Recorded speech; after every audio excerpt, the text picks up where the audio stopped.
रसूल कायनात सल्लल्लाहु ताला अलैहि वसल्लम ने जिन बुनियादों पर दीन की खूबसूरत इमारत हमें अता फरमाई, उनमें सच्चाई है, उनमें हुस्न है। दुनिया का बहुत बड़ा आदमी जिसने लिबरल होने का दावा कर दिया है, दुनियादार होने का दावा कर दिया है, बहुत बड़ा मालदार है, जब कभी वो रात को अपनी चारपाई पे लेटता है और अपने लिहाफ में अपने मुंह को छुपाता है और 2 मिनट के लिए वो दाएं, हम ना बहुत सारा काम लोग राजी करने के लिए करते हैं, तो मरते वक्त महसूस होता है कि अपने लिए कुछ कर ही नहीं सका। जिए भी दूसरों के लिए, खाया भी दूसरों के लिए, उठे बैठे भी दूसरों के लिए।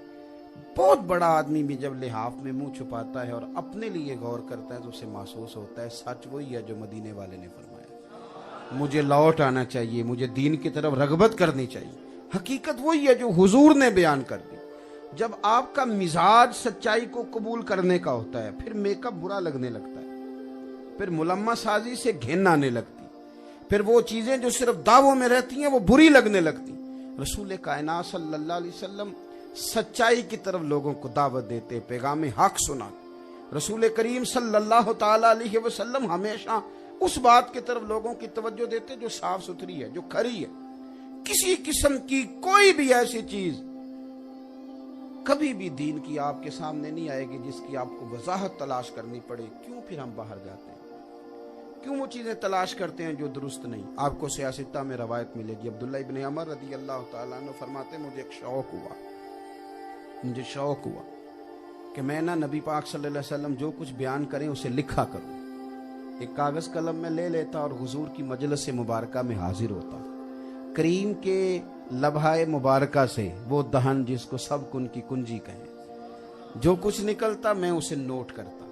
मैं उसे बड़े शौक से कोने में बैठ के मैं लिखता, हर बात मैं नोट करता। फरमाते एक दिन एक सहाबी ने मुझसे कहा कि हुजूर कभी जलाल में होते हैं, कभी जमाल में होते हैं, कभी हुदूदुल्लाह के कायम न करने पर किसी पर गुस्सा भी फरमाते हैं, और कभी हुजूर किसी सहाबी से बड़े राजी होते हैं तो उसके ताल्लुक से बात कर रहे और तू सारा कुछ ही लिख लेता।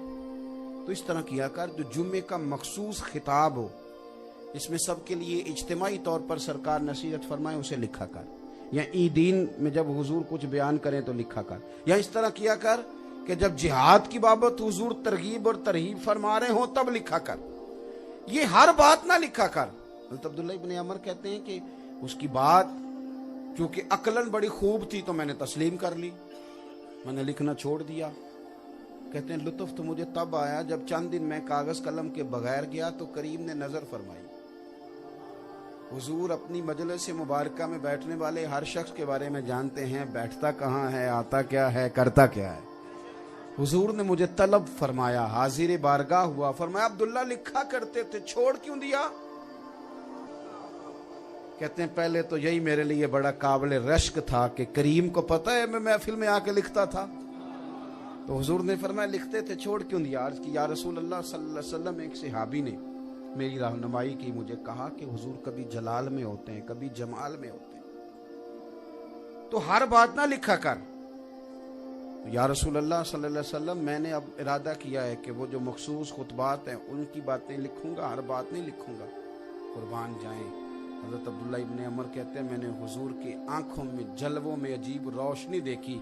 हुजूर फरमाने लगे तू लिखा कर, लिखा कर, लिखा कर। 3 दफा फरमाया उक्तुब उक्तुब उक्तुब, तू लिखा कर, तू लिखा कर। और फिर हुजूर ने कसम उठा के फरमाया मुझे अल्लाह की इज्जत की कसम, मैं जलाल में बात करूं या जमाल में बात करूं, मेरी जुबान से जो भी निकलता है हक और सच ही निकला करता है। तू लिख, खुल के लिख। जब हम आदी हो जाते हैं ना सच के, जब हम आदी हो जाते हैं सच के, दयानत के, फिर हमारा ज़मीर बड़ी बड़ी गवाहियां देता है। हम फौरन उसे माने या कुछ अरसे के बाद माने, किसी की हयात ज़ाहिरी में माने या किसी के जाने के बाद माने। बहुत सारी चीज़ें ऐसी होती हैं जिनकी हमारी तबीयत गवाही देती। अपनी ज़िंदगी में ये पहलू जो सीरत का है, ये खूबसूरत पहलू, सच्ची बात करना, दयानतदारी। आला दाता गांज बख्श अली अजमेरी रहमतुल्लाह अलैह ने कश्फुल माजूब शरीफ के अंदर हदीस नकल की, खैर हदीस और भी किताबों में मौजूद है। हुजूर ने फरमाया सच बोलोगे ना तो निजात मिलेगी, सच बोलने वाले बच जाते। सच बोलने वाले असिद्क़ु युंजी के लफ्ज हैं हदीस में। तू सच बोल, अल्लाह तुझे निजात देगा। और फरमाया झूठ ना बोलना, बल्कि युहलिक, ये जो झूठ है ना ये तुझे हलाक कर दे। झूठ तुझे, हजरत हसन बसरी रहमतुल्लाह अलैह के मुरीद हैं हजरत हबीब अजमी, पीर मुरीद है हजरत हबीब अजमी उनकी बारगाह में। और ये बात आपको सुना रहा हूँ 1100 साल पहले की। बाद लोगों का ख्याल है कि पीरी मुरीदी आज शुरू हुई है। ये दाता साहब ने लिखी है बात, और दाता साहब के विसाल को 1000 साल होने को। तो दाता साहब फरमाते हैं कि पसंद नहीं करते, सियासी लोग ना पसंद नहीं करते कि कोई आलिम सियासत की बात करे, अजारादारी करके बैठ जाते हैं। मुझे कभी कोई शख्स कह देना कि आप कह देते हैं ना लोग कि मैं तो आया था सुनने कुरान और हदीस और आपने सियासी तबसरा शुरू कर दिया, तो मैं कहा करता हूँ कि उलमा को आप मना कर दें कि वो दीन की बात ना, मजहब की, सियासत की बात ना करें। तो इस तरह करें, फिर सियासतदानों को भी मना करें आज के बाद वो दीन की बात ना करें। वो तो जब दी जाता है, आता जाता भी कुछ नहीं, तो फौरी तौर पे वो दाखिल हो जाते हैं और फिर फटाफट बड़ा जुमला बोलते हैं कि मौलवी पीर को ठेकेदार है, मैं भी करूँगा। तो भाई अगर मौलवी पीर दीन के ठेकेदार नहीं तो आप भी तो पाकिस्तान के ठेकेदार नहीं ना। यहाँ रहने वाला हर शरीफ शहरी पाकिस्तान सिटीजन है, पाकिस्तानी, वो जमहूरी मुल्क है, उसका हक है, वो बात करेगा और वो कलाम करेगा और आपको सुनना होगी। आप वो सुनेंगे इसलिए कि आपका दावा है कि आपने इसे आईनी और जमहूरी बनाया। तो हजरत हसन बसरी रहमतुल्लाह अलैह भी फतवा देते थे। हज्जाज बिन यूसुफ जालिम आदमी था तो आप उसके खिलाफ बात करते। दाता साहब फरमाते हैं कि उसने पीछे फौजें लगा दी पीछे कि हसन बसरी को गिरफ्तार करके लाए। ख्वाजा हसन बसरी रहमतुल्लाह अलैह ताबी हैं, सहाबा की ज़ियारत की, मौला अली शेर खुदा से फैज़ पाया। हजरत हसन बसरी के पीछे फौजें लग गईं तो आप ना अपने मुरीद की खानकाह में आए। खानकाह कहते हैं तरबियत गाह को। हमारे बाद लोग समझते हैं कि किसी बुजुर्ग का मज़ार ही हो तो वो खानकाह है। खानकाह तरबियत गाह को कहते हैं। तो खानकाह ख्वाजा हसन बसरी अपने मुरीद की खानकाह पे जहाँ तरबियत देते थे अपने सालिकीन तरीक़त को, हजरत हबीब अजमी, वहाँ आ गए। तो वो बाहर बैठे थे उजरे में, तो फरमाया मेरे पीछे फौजें लगी, अंदर तशरीफ ले गए मस्जिद में। कहा हबीब अजमी फौज आ रही है, ज़रा संभाल लेना। मेरी बात की समझ आ रही है आप हजरात को? अब पीछे से फौज आ गई। दाता साहब रहमतुल्लाह अलैह फरमाते हैं जब फौजें आ गई ना तो हजरत हबीब अजमी रहमतुल्लाह अलैह से आके फौजियों ने पूछा कि यहाँ ख्वाजा हसन बसरी आए थे।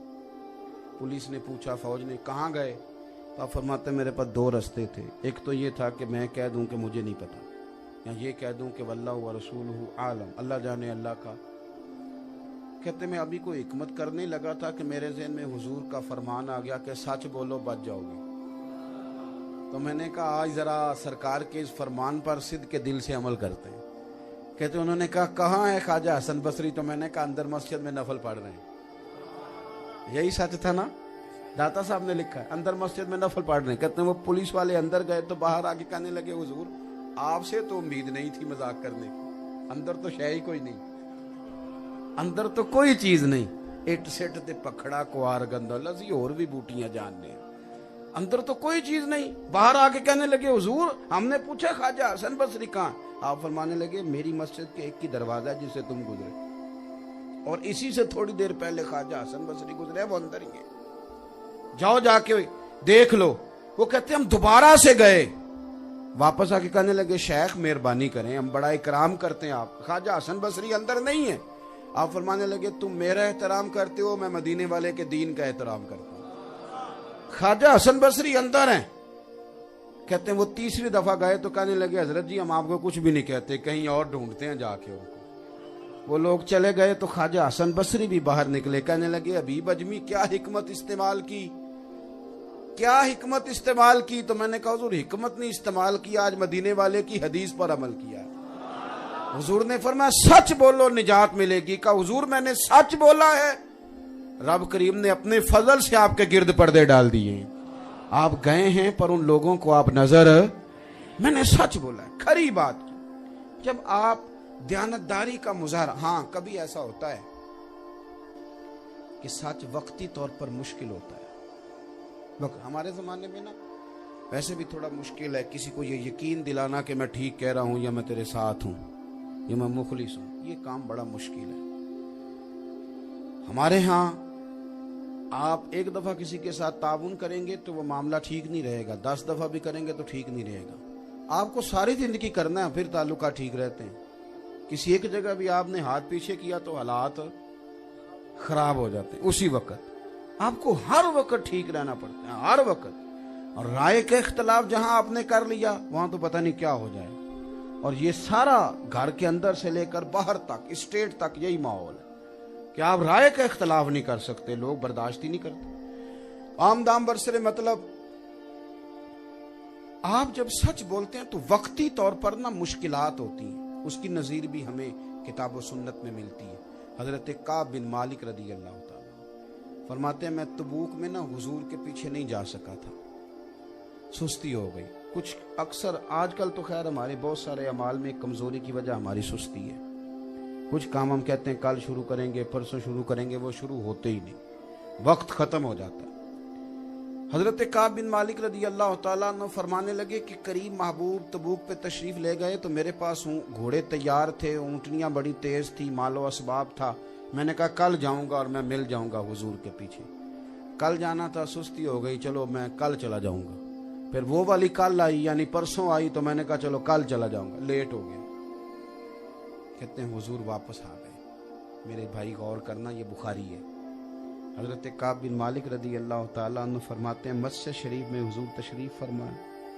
कुछ मुनाफिकीन जो नहीं गए थे वो सामने आके बहाने करने लगे। किसी ने कहा मेरी बच्ची बीमार थी, किसी ने कहा मेरे खेत में मुश्किल थी, किसी ने कुछ कहा। जिसने भी झूठ बोला, बहाना किया, हुजूर तो सारा कुछ जानते, लेकिन करीम ने ना खामोशी इख्तियार कर ली। फरमाते हैं मैंने भी मस्जिद में कदम रखते एक दफा सोचा, सच्चे लोग थे ना, सच बोलते, मैंने सोचा कोई बहाना कर दूं, लेकिन हुजूर के गुलामों क्या बताऊं, जब हुजूर का चेहरा देखा ना तो मेरे अंदर से आवाज उठी, काब किसके सामने झूठ बोलोगे? वअल्लमा कमा लम तकुन तअलम, जिन्हें रब करीम ने कुंजियां दी हैं गैब की, उनके सामने।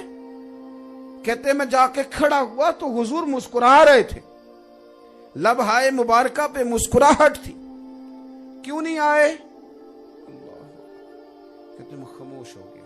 दोबारा फरमाया क्यों नहीं आए? तो मैंने बड़े दर्द से कहा हुजूर मुझसे गलती